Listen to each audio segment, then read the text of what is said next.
Aumenta tu bienestar personal, reduce tu estrés y conecta mejor con tu hijo o hija. Esto es Cuando tu hijo es diferente, un podcast para madres y padres de hijos con cualquier diferencia neurológica, de atención, de comunicación o de desarrollo.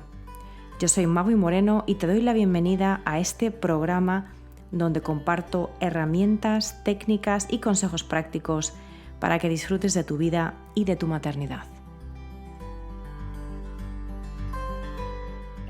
Hola y bienvenidos a un nuevo episodio de Cuando tu hijo es diferente. Hoy tengo el grandísimo placer de tener aquí conmigo a Ana María Jaramillo. Ana María, ¿qué tal estás? ¿Cómo estás? Bienvenida. Súper bien, muchas gracias por invitarme a tu show.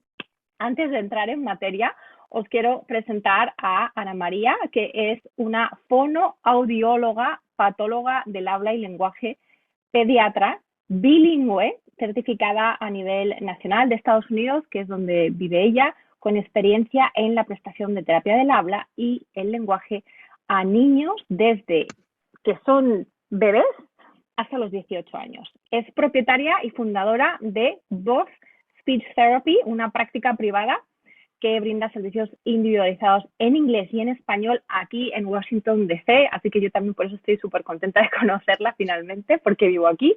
Y una de sus áreas de especialidad es trabajar con niños en intervención temprana, es decir, desde el año hasta los 6 años de edad, con trastornos del espectro autista.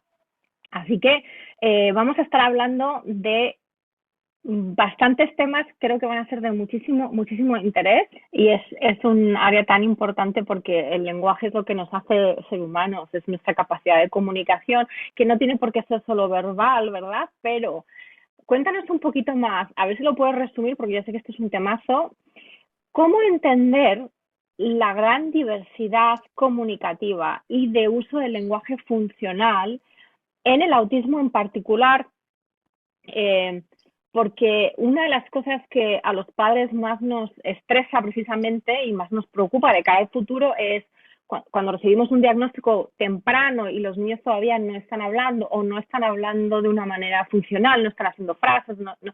Lo que más nos preocupa es, ¿va a hablar? ¿Hablará en algún momento? Y sabemos que el hecho de hablar verbalmente no se corresponde en realidad dentro del espectro autista con las capacidades intelectuales o con la posibilidad de llevar una vida normal. Hay maneras de comunicarse y sobre todo ahora que tenemos tecnología con comunicación alternativa y aumentativa, pero ¿por qué? ¿Por qué esta gran variedad? ¿Por qué hay personas, niños y luego personas, adultos dentro del espectro autista que nunca se llegan a comunicar verbalmente, y por qué hay otros que sí, y que de hecho muchas veces reciben el diagnóstico mucho más tarde, precisamente porque no tuvieron esos trastornos o esos fallos, esos déficits en el habla?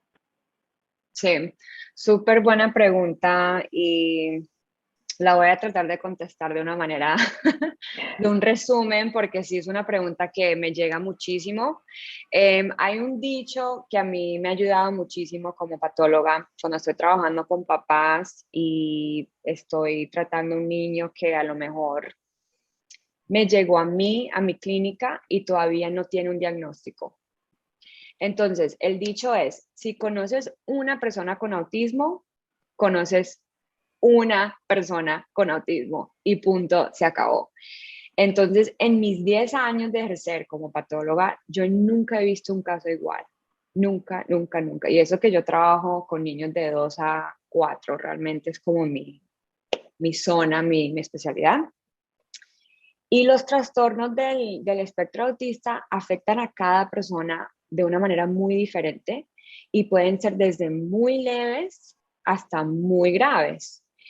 Y la verdad, hoy en día yo he visto como un cambio en los especialistas, los que diagnostican el autismo, que son psicólogas, neurólogos y pues pediatras del desarrollo, que ahora están utilizando como un rating scale del 1 al 3.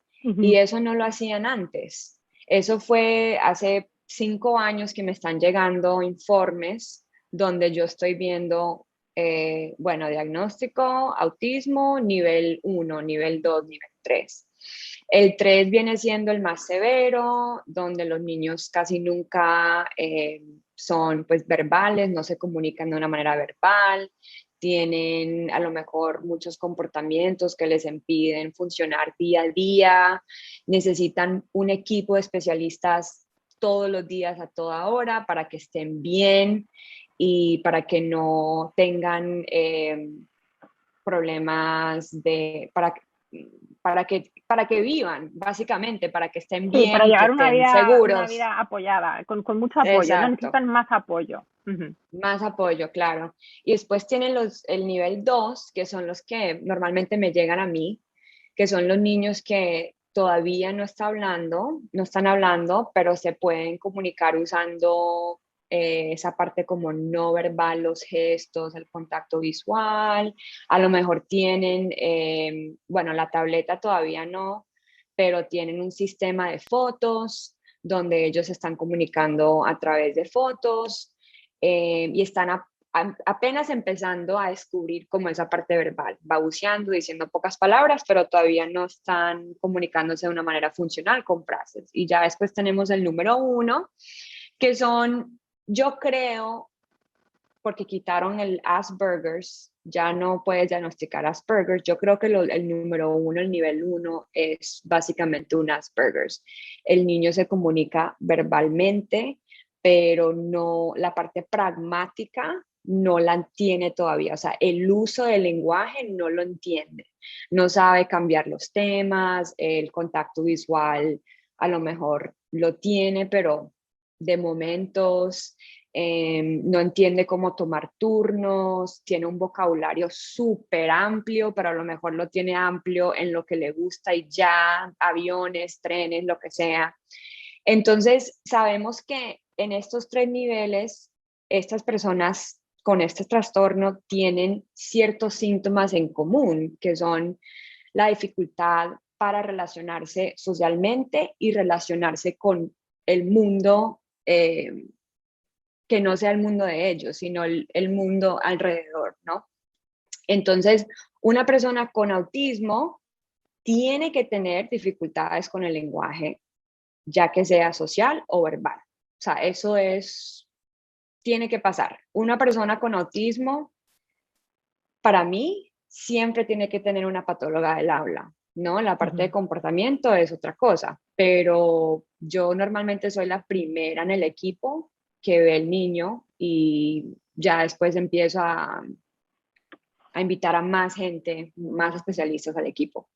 Entonces, es muy difícil entender por qué es un espectro, así es, pero para mí lo más importante es ver a cada niño como una persona Ujú. especial, diferente, y verlo y llegar y apoyarlo en el nivel en donde esté. O sea, si el niño está balbuceando y a lo mejor todavía no está listo para comunicarse en palabras, yo éticamente le tengo que dar un sistema de comunicación. Pueden ser gestos, pueden ser fotos. La tableta también funciona, pero para los chiquiticos con los que yo trabajo casi no, porque se distraen muchísimo con la Sí. tableta. Pero es muy interesante ver la gran diferencia y yo creo que entre más temprano me llegan, yo creo que las oportunidades que tiene ese niño para crecer son increíbles. O sea, yo he visto milagros, yo he visto un niño que me entró a los 8 años, lo acaban de diagnosticar a los 8 años. La mamá no hablaba ni una palabra de inglés y el niño no hablaba ni una palabra de español. No se comunicaban. O sea, si mucho se decían 4 palabras al día. Hola mamá, hola, ¿cómo estás? Bien, se acabó. No hablaban. Cuando me llegó a mí, yo, obviamente, como el niño hablaba inglés, yo le di toda la terapia en inglés, pero le iba explicando a la mamá español qué es lo que estaba haciendo en la terapia para que ella entendiera. Después de 3 meses, ese niño estaba hablando en oraciones en inglés y en español. o sea, se le traspasó todo lo que Ujú. aprendió en inglés al español sin yo darle ni un apoyo en español. Pero yo he visto cosas así que a mí de verdad me dejan en shock, porque yo cuando lo conocí dije, ¿por qué pasó tanto tiempo sin un diagnóstico? ¿Dónde estaba el pediatra? ¿Dónde estaba el neurólogo? ¿Dónde estaban las maestras? Dije, Ana María, eso no importa. Lo que importa es que ese niño está en tu oficina y está contigo ya mismo. ¿Y qué vas a hacer? ¿Cómo lo vas a ayudar para que se comunique con la mamá? Para que hable con su mamá. Y sí, o sea, fue un caso que a mí me marcó la vida y todavía le Mm. hablo a los papás, que yo sé que eventualmente me hace preguntar si es muy tarde como para...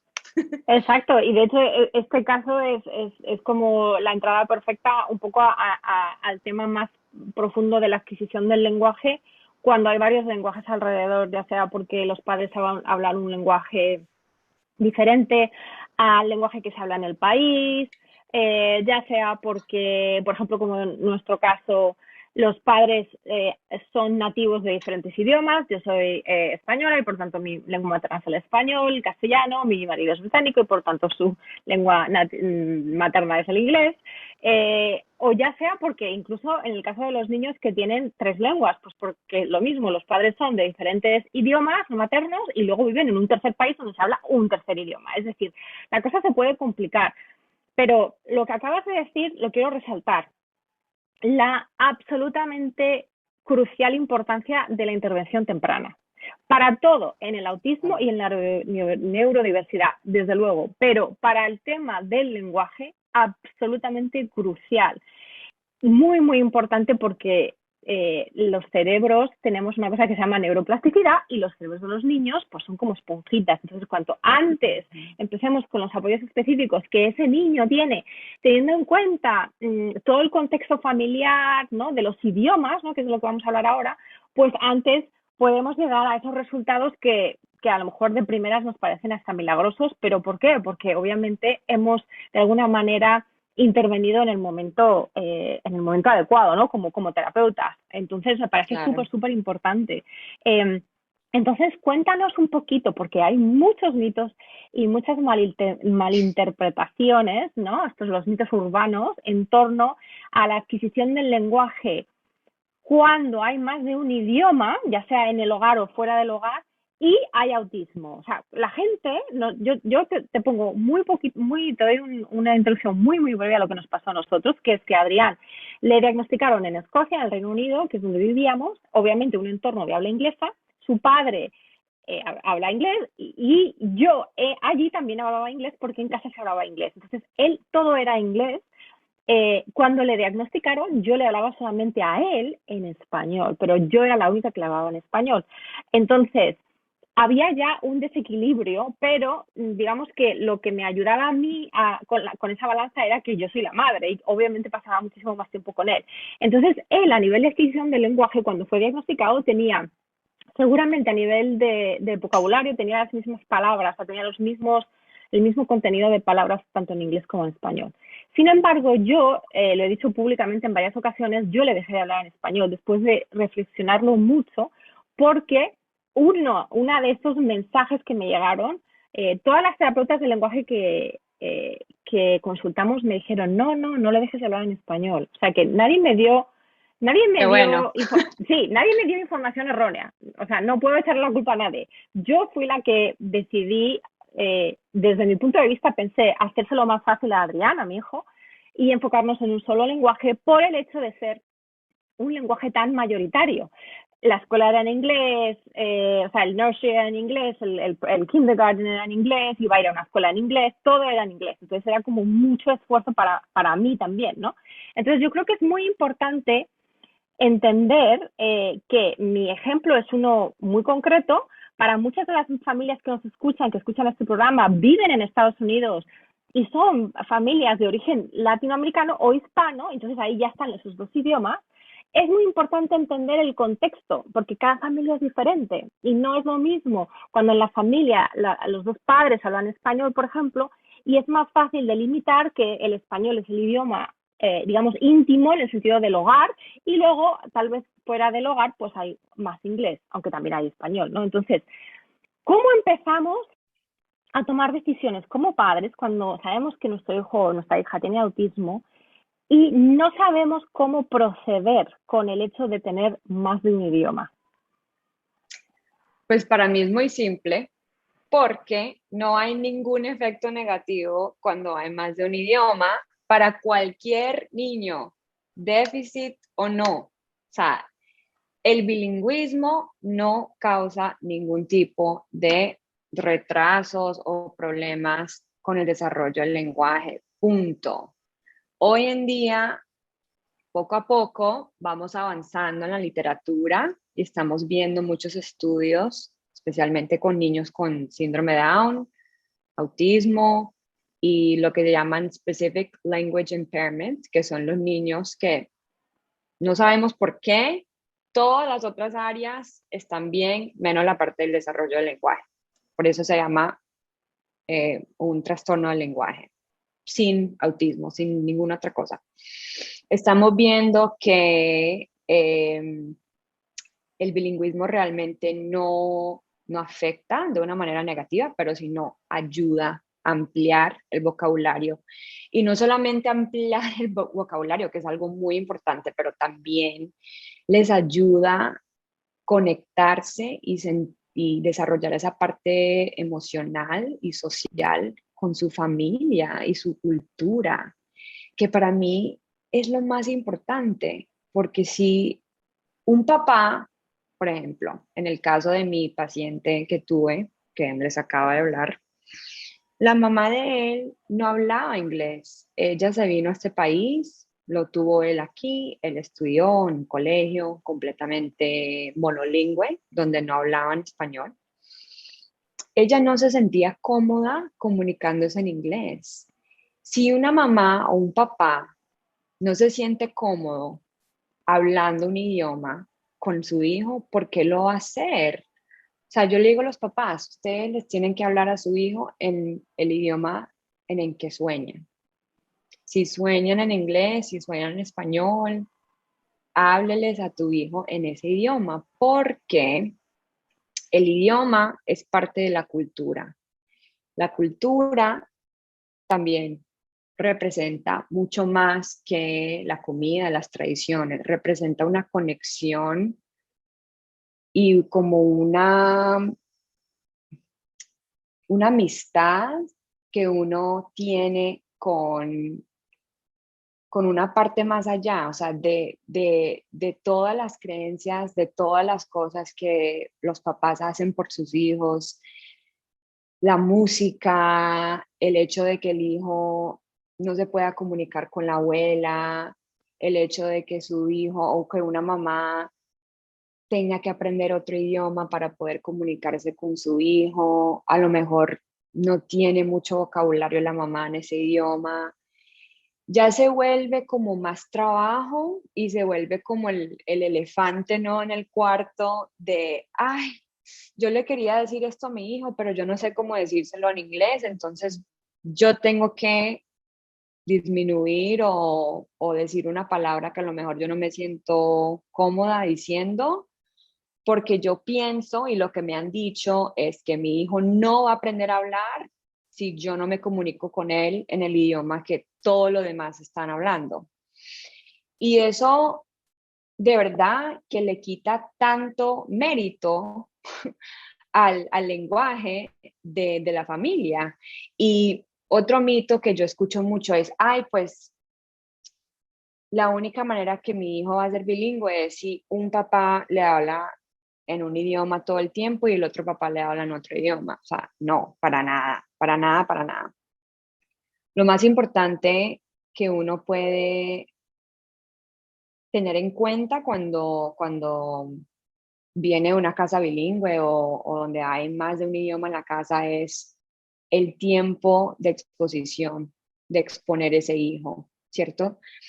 No es solamente hablar con él en la casa, es meterlo a diferentes actividades, que escuche música, que a lo mejor sea parte de un grupito no sé, en la iglesia, que lean en ese idioma, que vean televisión en ese idioma. tiene que ser diferentes contextos, porque si no, sí, o sea, un niño bilingüe puede ser un niño que solamente entiende el idioma, pero no lo habla. Otro mito, ay, mi hijo no es bilingüe porque no habla ese idioma, pero yo le hablo en español y él me entiende todo. Tu hijo es bilingüe, punto. O sea, si él entiende otro idioma, él es bilingüe. Eventualmente, ese niño seguramente va a poder hablar en ese idioma. Si lo entiende, esa es como la primera parte, ¿no? Como bebés. Ellos no hablan y no dicen ni un sonido los primeros 8 meses porque están absorbiendo y están comprendiendo el lenguaje primero. Ellos tienen que saber, esto se llama vaso porque yo dije que se llamaba vaso. Y todo el mundo en la comunidad acepta y también piensa que esto se llama vaso. Entonces yo le voy a decir vaso, pero antes de aprender la palabra, tienen que escuchar la palabra 500 veces. Entonces, ¿qué pasa con un niño bilingüe que viene de una casa donde solamente le están hablando español en la casa? Seguramente el niño va a poder entender todo, pero cuando ya está en el colegio, en los grupitos o en soccer o lo que sea y habla inglés, pues no tiene momento donde practicarlo. Y eso es lo más importante, darle tiempo para que lo practique, para que se comunique, porque si no, lo va a perder. Punto. O sea, si no utilizas el idioma, lo pierdes, se te olvida. Y así es el cerebro, sorry, pero, o sea, tampoco es magia, ¿no? Claro, claro. Y de hecho, eso también se engancha con esta pregunta que tengo, que es totalmente de interés personal, pero que también puede servir a otras familias, ¿no? Que es, ¿qué pasa cuando hemos pausado el bilingüismo? En mi caso, por esta razón, digamos, de esta decisión personal que yo tomé, y luego lo queremos retomar, a lo mejor unos años después. En mi caso, yo dejé de hablar a Adrián en español exclusivamente como a los 4 y medio, él tiene ahora 10, y desde los 7 y medio, 8, o sea, como 3 años, 4 años después, él mismo me pidió a mí que quería aprender español, porque él ya tenía obviamente un nivel de lenguaje y además también él siempre ha sido a nivel social un niño muy muchísimos menos déficits a nivel de conciencia social, y él ya sabía las personas de su entorno familiar que no hablaban inglés. Entonces era como, oye, yo me estoy perdiendo aquí algo. Entonces él mismo fue el que me dijo, a raíz de nuestra mudanza a Estados Unidos y a raíz de escuchar mucho más español en la calle, porque este es un país mucho más bilingüe, desde luego, que el Reino Unido, pues él fue el que me dijo, yo quiero aprender español. Entonces, ¿qué nos cuentas sobre esa posibilidad, ¿no? De que haya, digamos, un break, de que haya una especie de parón y que luego podamos volver a reiniciarlo? Y esto me parece muy interesante también para dar una opción a los padres, porque de nuevo, muchas veces estas decisiones se toman por factores emocionales, ¿no? De miedo. No Claro. quiero que mi hijo se quede sin hablar, y como me han dicho que el bilingüismo no ayuda, pues voy a dejar de hablar. Pero siempre a lo mejor nos quedamos con esa herida, ¿no? De yo quiero que mi hijo pueda comunicarse con su cultura de origen y con su familia de origen. Entonces, si lo hemos pausado, lo podemos retomar, y qué tenemos que tener, de qué tenemos que estar pendientes en ese retomar el idioma, el segundo idioma. Pues claro, el bilingüismo no tiene límites. El bilingüismo otro idioma se puede adquirir en cualquier momento de la vida, especialmente si uno realmente lo toma como tarea y como una meta. Tienes que darle oportunidades y tienes que exponerlo 100% de las veces al otro idioma, al español en este caso, ¿no? Porque el cerebro tiene dos áreas de lenguaje. Está la parte receptiva, que es la parte de comprensión, que se llama Broca's, y después está la otra parte expresiva que se llama Wernicke's, y eso nunca se pierde. Lo que se pierde es la práctica, ¿no? Entonces, si Adrián está listo ya para aprenderlo, tienes que forzarlo a hablarlo, porque de nada le sirve entender y decir, sí, mamá, pero si no empieza a conjugar, si no empieza a usar palabras, y obviamente le va a salir seguramente todo al revés y mal y se va a equivocar y se va a sentir, ay, o sea, se va a sentir un poquito chistoso, pero cuando uno está más incómodo es cuando uno aprende, ¿no? Hay que darle con todo y ustedes como papás, bueno, tú y tu marido que también habla español, dale muchísimo apoyo, decirle, no, está bien, eso, o sea, lo dijiste así, pero la próxima vez dilo así. Y mételo si quieres como te dije, a escuchar música en español, a grupitos donde los niños hablan español. Hay que darles mucha oportunidad y ya con eso va a aprender. Cualquier persona puede aprender, eso es, pero hay que darle duro y hay que verlo como una tarea realmente. Y yo creo que en el fondo al final lo más difícil de conseguir es la motivación. Si ya tienes la motivación, o sea, la motivación intrínseca, que por eso también Total. muchos padres de niños con autismo me dicen, sí, sí, que el bilingüismo está muy bien para niños que no tengan autismo, que no tengan trastorno de lenguaje, pero no funciona para mi hijo. Bueno, pero ahí no es que no funcione intrínsecamente porque su cerebro no funcione, es que lo que no funciona es que no hay motivación intrínseca, es decir, ahí como padres, tal vez lo que tenemos precisamente que hacer es ayudarles a tener esa motivación o a que lleguen a esa motivación ellos Total. solos.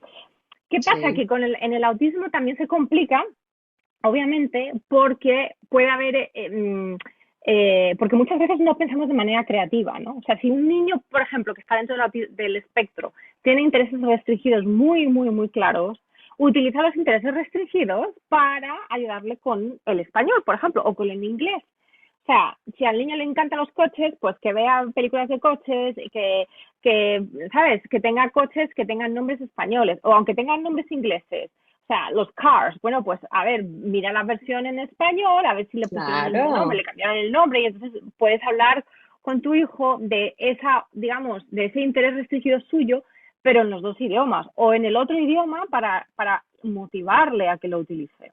Sí, que sea un juego, que sea diversión, o sea, no lo veas como una tarea aburrida, sino como, wow, o sea, yo voy a poner el esfuerzo para que mi hijo se pueda comunicar con otra parte de la familia o que tenga como esa cultura en mente cuando crezca y sea grande y diga, el mejor regalo que me dio mi mamá fue que me habló en español. O sea, yo le digo eso a mi papá me pagó la educación y me regaló el español.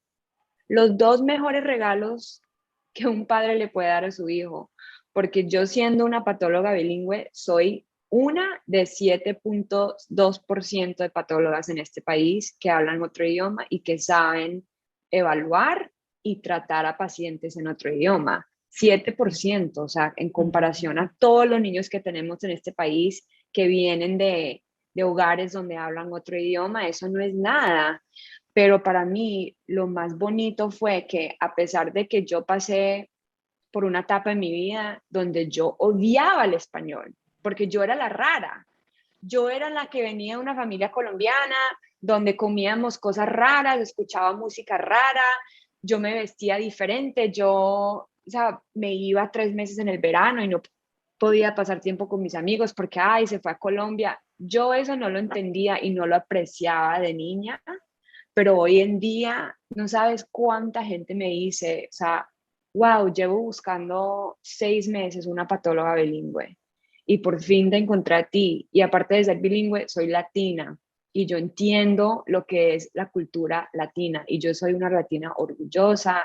Yo amo ser latina porque mi papá y mi mamá me lo inculcó y eso es tan importante para mí. Entonces, si esa parte no te motiva como papá, entonces a lo mejor el bilingüismo no es para tu hogar y eso también está bien. No se deberían de culpar o sentirse mal si dices, ay, sabes que eso es mucho trabajo para mí y en este momento yo me siento cómoda hablándole en inglés y así va a ser.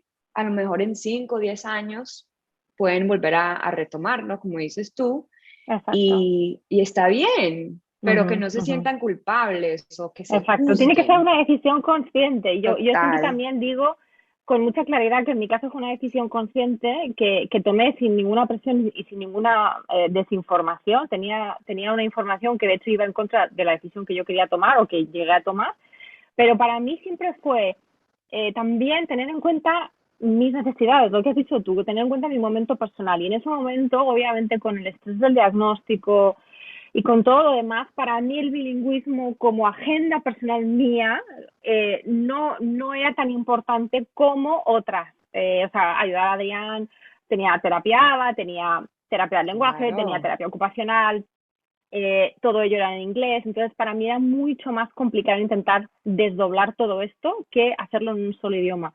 Pero también me gustaría comentar aquí, yo no estoy en el espectro, pero yo soy una persona que me considero bilingüe tardía, porque yo, obviamente mi lengua materna es el castellano, es el español, pero yo vine a Estados Unidos, estuve un año, porque tengo familia en Estados Unidos, con 11 años. Yo con 11 años no hablaba ni una palabra de inglés. Y después de un año de estar aquí y obviamente de muchísimos años de mantenerlo vivo y de seguir haciendo cursos y de viajar mucho por el mundo y conocer a mucha gente que no, con la que hablaba solo inglés, y después de haber hecho una maestría en inglés y después de haber trabajado profesionalmente en inglés, yo me considero bilingüe tardía. Es decir, que aunque yo no esté en el espectro, yo también, cuando tomé esa decisión, tenía muy claro que si yo lo puedo hacer, también potencialmente lo puede hacer mi hijo. Es decir, que podemos adquirir un segundo idioma a un nivel tan elevado como nuestra lengua materna, incluso cuando ya seamos niños mayores, ¿vale? Y que a Ujú. nivel, lo que más se nota siempre es la pronunciación. Pero Claro. cuando yo adquirí inglés con 11 años y es verdad que mi acento en inglés ha cambiado mucho, porque yo tenía un acento midwestern, porque lo aprendí en Denver, y luego ahora tengo un acento británico, porque estoy casada con un británico desde hace muchos años. Entonces, con esto quiero decir que el lenguaje no es sólido, Es un no es un trozo de continuo. piedra, es un continuo y va cambiando. Total, Y entonces total. mi hijo, por ejemplo, ahora habla español con un acento que no es es un deje más latinoamericano que castellano. ¿Por qué? Porque ese es el español que él oye fuera de casa. No Sí. son personas españolas, castellanas además, con ¿no? Con las zetas y con entonces, todo esto va cambiando y tenemos también que Sí, aprender a ser flexibles, igual que nuestros hijos tienen que aprender a ser flexibles dentro de sus sí, rigideces mentales. Nosotros también podemos y debemos ser flexibles para entender que esto no es una decisión de un antes y un después, sino que es un continuo y que puede ir cambiando. Entonces, también lo que sí. te quería preguntar a nivel práctico, eh, ¿tú, tú, por ejemplo, piensas que es bueno dar indicaciones prácticas tipo, eh, para empezar, por ejemplo, si queremos reiniciar o lo estamos escuchando esto por primera vez y decimos, no, yo quiero seguir hablándole a mi hijo en un segundo idioma? ¿Piensas que es más práctico de cara también a los adultos el, por ejemplo, establecer horarios dentro de la casa o el decir en casa solo se habla un idioma o tener algún tipo de ritual para hacer que esta práctica sea más fácil y más fluida? Porque a mí, por ejemplo, lo que me pasa es que se me olvida, porque yo ya estoy acostumbrada a hablar en inglés. Entonces, Claro. ¿qué hacemos con esto? ¿Qué ideas nos das? ¿Qué tips nos das? Es muy parecido a los tips y las estrategias que yo le doy a las familias cuando están aprendiendo a hablar por la primera vez, ¿no? Porque como yo trabajo con chiquitos que todavía no han dicho su primera palabra, están balbuceando, o a lo mejor ni siquiera están balbuceando, lo más importante es utilizar estas estrategias y tomar el tiempo durante el día para que sea parte de la rutina natural del hijo. O sea, no es decir, de 12 a 1 durante el almuerzo solamente vamos a hablar en español. Para mí la rigidez nunca es buena idea, simplemente porque el idioma es algo muy natural. El idioma no es rígido, el idioma es, o el lenguaje, la comunicación es un continuo, como dijimos. Entonces, hay días donde yo me siento mucho más cómoda en español y hay días que mi cerebro dice, no, hoy vas a hablar en inglés y cada palabra tengo que pensarlo en español, porque yo ahorita tengo que el 70% de mis pacientes hablan español, entonces yo paso casi todos los días hablando español, pero también hay días que no me salen las palabras, o sea, se me olvida todo. Entonces lo más importante es, sí, o sea, pueden decir, ok, en casa vamos a hacer todo lo posible para solamente hablar español, pero lo que se viene es el code switching, que es muy común, que es parte de aprender un idioma nuevo, que es utilizar palabras de otros idiomas en la mitad de una oración, que yo hablo así, que es completamente Spanglish. normal. Spanglish. Spanglish, claro. Yo tengo una camisa que dice I'm fluent in Spanglish, porque así funciona el cerebro, nada es blanco y negro. O sea, entonces, si están jugando, si le estás dando un baño a tu hijo, están en el supermercado, están en el parque, están limpiando la mesa, mejor dicho, cualquier parte de la rutina, empieza poco a poco a integrar el español o el otro idioma con palabras. Por ejemplo, en vez de decir let's go, vas a decir vamos. Cosas así que el niño dice, ay, yo ya entiendo el contexto de let's go porque yo veo que mamá está sacando sus zapatos, mamá abrió la puerta y me está mirando los ojos y me está diciendo, vamos. Yo creo que eso significa let's go. Poco a poco tú lo vas entrenando para que él haga como esas conexiones de, ay, mira, hay muchas maneras de decir la misma cosa. Y mamá me está diciendo esta palabra vamos o esta palabra mío o mi nombre es, hola, cositas muy fáciles, pero que no sea tan estructurado, porque ya después se le va la magia y los niños no quieren llegar a una casa donde los papás son maestras y les estén dando pruebas todo el día. Ay, Juanito, ¿cómo se llama esto? Ay, no, dijiste vaso. No, you have to say cup o lo que sea, ¿no? Así no aprende el lenguaje, tiene que ser natural, tiene que ser espontáneo. El niño, tú te vas a despertar un día y el niño solito va a decir, vamos. Y ese va a ser el momento más hermoso de tu vida porque tú dices, wow, llevo 2 semanas yendo a la puerta con los zapatos, diciendo vamos, y Juanito me mira con una cara que no me entiende, pero cuando ya el niño diga vamos solito, tú dices, ah, sí entendió, vamos a seguir, y tú le aplaudes y tú le haces un gran show, wow, tú dijiste vamos, tú estás hablando español, qué chévere, y tú le vas dando como ese apoyo y tú verás que el niño va a empezar a hablar, poco a poco se va a soltar, pero tiene que ser algo muy cómodo y tiene que ser algo que va a tomar mucho tiempo, mucha paciencia, pero tienes que seguirle, porque si no, el niño no va a hablar. Y aquí es donde yo creo que de nuevo entra la motivación de los padres o de las Sí. madres o de la persona que sea y por eso tenemos que dejar de sentirnos culpables. Y aquí me dirijo a las madres de niños que nos escuchan, que tienen niños que tienen autismo, que están dentro del espectro y que se sienten culpables porque ellas pensaron que era mejor o porque como yo decidieron, yo en este momento no puedo, no tengo el bandwidth, no tengo la capacidad mental para estar con los dos idiomas. Entonces, eso está bien, o sea, que decir, no maltratarnos a nosotras mismas porque o no teníamos la información o en ese momento no teníamos la capacidad emocional para llevarlo a cabo. Ahora, cuando ya hemos llegado a ese punto en el que decidimos o en el que incluso nuestros propios hijos nos piden que hablemos en el otro idioma, yo creo que es muy importante lo que acabas de decir tú, Ana María, de hay que hacerlo divertido, hay que hacerlo flexible y también tener muy en cuenta la motivación, porque a mí lo que me pasa es que se me olvida porque yo ya llevo, pues desde que me casé con mi marido, estoy muy, muy acostumbrada a hablar prácticamente solo en inglés, día tras día tras día. Entonces, para mí, de hecho, mi trabajo, que lo hago, en teoría empecé bilingüe, pero obviamente ahora ya casi todo lo hago en español, de trabajo de apoyo a mamás, es todo en español, y esto me ha ayudado a mí precisamente también a equilibrar mi propia balanza. Entonces, de nuevo, hacer un poquito también de introspección para entender cuál es mi motivación como madre o como padre, y cómo estoy yo a nivel emocional y a nivel de recursos mentales para poder hacer esto, porque esto hay que hacerlo todos los días, o sea, es esa constancia, ¿verdad? Repetir, repetir, repetir.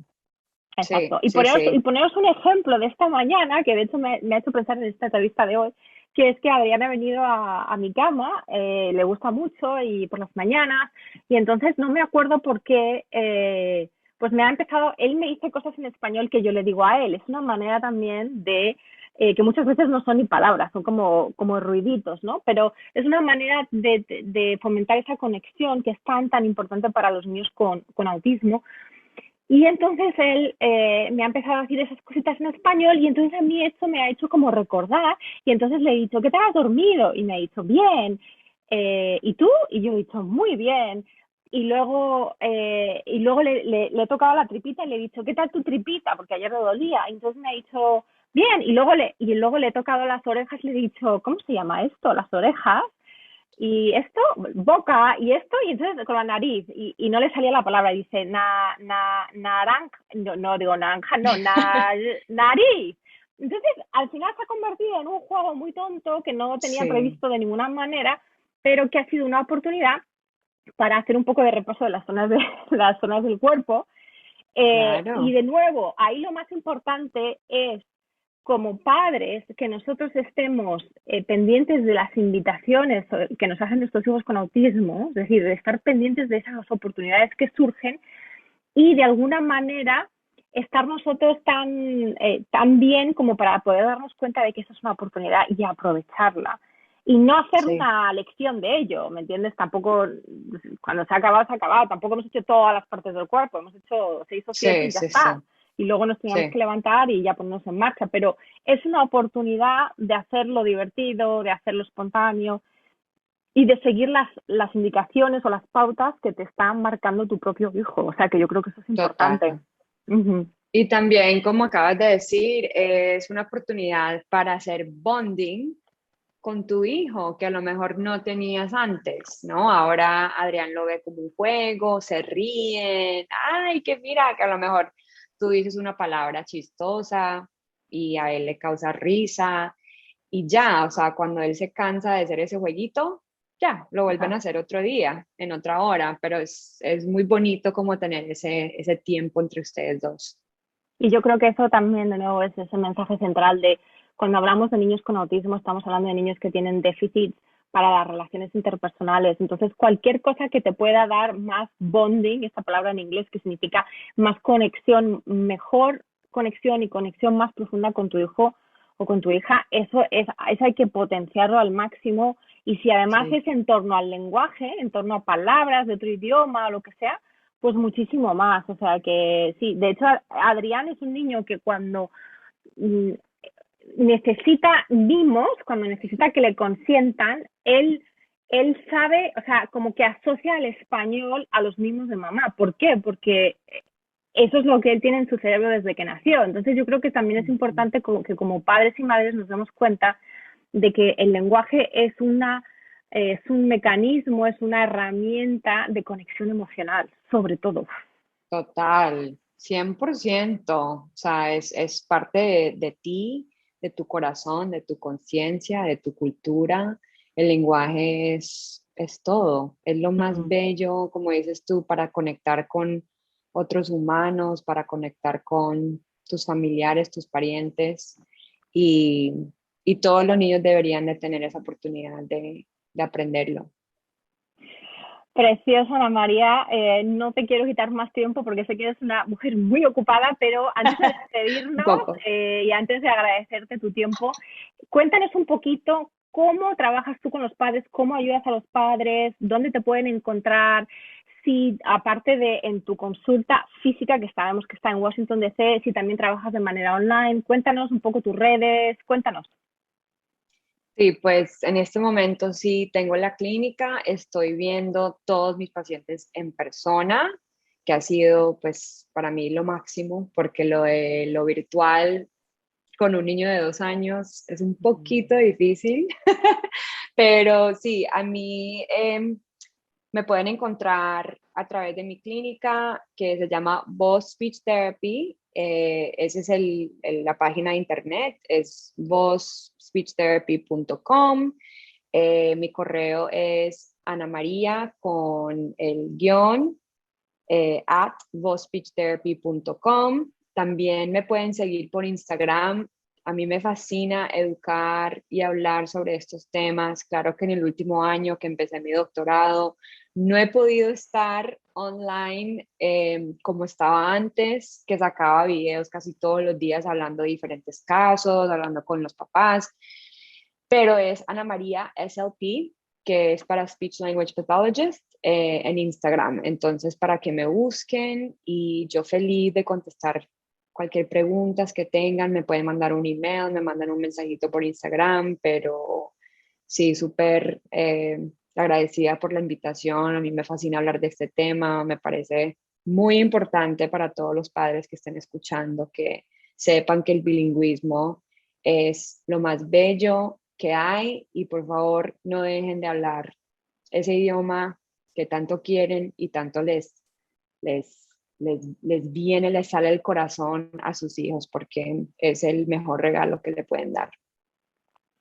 Muchísimas gracias, Ana María, con ese mensaje tan potente y tan empoderante también. Te quiero despedir, de verdad, muchas gracias por tu tiempo, por estar aquí conmigo y con las personas que nos van a escuchar, y dejaré en las notas del episodio todos los datos de contacto para que cualquier persona que esté interesada se pueda poner en contacto contigo. Así que Perfecto. a todos los que nos habéis escuchado, muchísimas gracias por estar aquí y nos escuchamos en un próximo episodio. Gracias por escuchar Cuando tu hijo es diferente. Para no perderte ningún episodio, suscríbete en tu plataforma de podcast favorita o en YouTube. Si este episodio te ha aportado valor, por favor, compártelo con otras madres y padres en la misma situación. O deja un comentario o una reseña para aumentar la visibilidad de este programa y que pueda llegar a más gente como tú y como yo en busca de apoyo. Si quieres saber más de mí, de mi trabajo y acceder a recursos gratuitos como el kit de primera ayuda, visita mi página web mauimoreno.com.